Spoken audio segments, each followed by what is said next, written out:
Dhurandhar 2 cinema దెబ్బకి పాకిస్తాన్లోని వీధులన్నీ కూడా స్పై హంట్ ఏరియాస్గా మారిపోయాయి.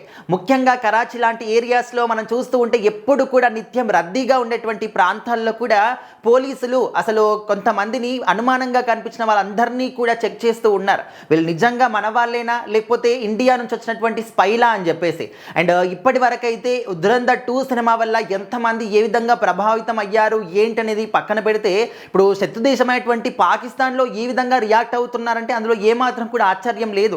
ఎందుకంటే వాళ్ళు ఎప్పుడు కూడా మన దేశం పైన ఏ విధంగా అటాకులు చేయాలి, ఏ విధంగా మన దేశంలో ఉన్న వాళ్ళని చంపేయాలి, ఇదే విధంగా ఆలోచిస్తూ ఉంటారు. కానీ మన దేశంలో ఉంటూ, మన భారతదేశంలో ఉంటూ, భారతమాత గడ్డపైన నివసిస్తూ కూడా కొంతమంది సినిమాకి వ్యతిరేకంగా మాట్లాడుతున్నారంటే ఇంకా వాళ్ళ గురించి ఏమనాలో మాకు మాటలు కూడా రావట్లేదు అంటూ చాలామంది మాట్లాడుతూ ఉన్నారు కూడా.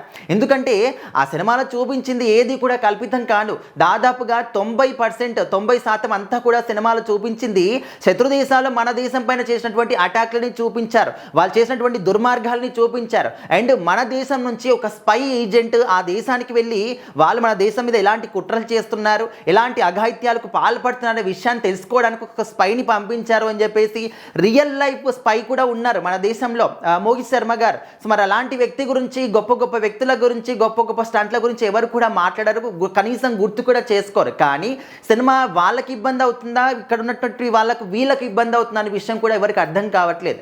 అండ్ ప్రజెంట్ అయితే పాకిస్తాన్లోని కొన్ని ఏరియాస్లో మాత్రం, ఎక్కువగా రద్దీగా ఉండే ప్రాంతాల్లో మాత్రం సామాన్యులను సైతం పోలీసులు మాత్రం పట్టుకుంటున్నారనమాట.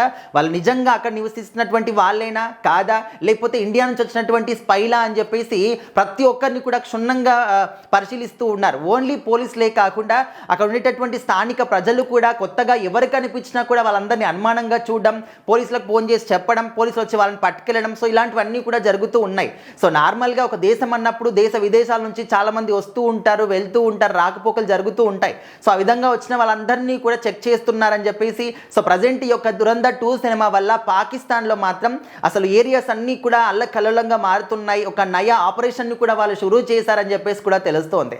బట్ క్లియర్గా ఏంటంటే ఆ వీడియోస్ ప్రజెంట్ సోషల్ మీడియాలో చాలా వైరల్ అవుతూ ఉన్నాయి.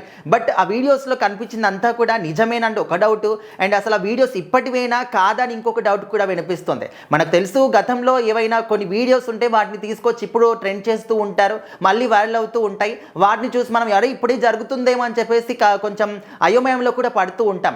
సో ప్రజెంట్ అయితే కొంతమంది చెప్తున్నటువంటి వివరాల ప్రకారం అయితే పాకిస్తాన్లోని ఎక్కువగా రద్దీగా ఉండే ప్రాంతాల్లో మాత్రం పోలీసులు ఒక నయా ఆపరేషన్ని షురూ చేశారు. ఇండియా నుంచి ఎవరైనా స్పై ఏజెంట్లుగా వచ్చారా, అందరూ మన వాళ్ళని చెక్ చేస్తున్నారు అని చెప్పేసి అయితే తెలుస్తుంది. బట్ అది నిజమా కాదనేది మాత్రం ఇంకా క్లారిటీ అనేది లేదు. బట్ దురంధర్ 2 సినిమా ఎఫెక్ట్ అనేది చాలా మంది కూడా చాలా ప్రభావితం చేసింది. మరి ఇంకా ఈ సినిమా ప్రభావితం చూపించాలి, దేశభక్తి మన వాళ్ళలో పెరగాలి అని చెప్పేసి కూడా అందరూ కూడా కోరుకుంటున్నారు.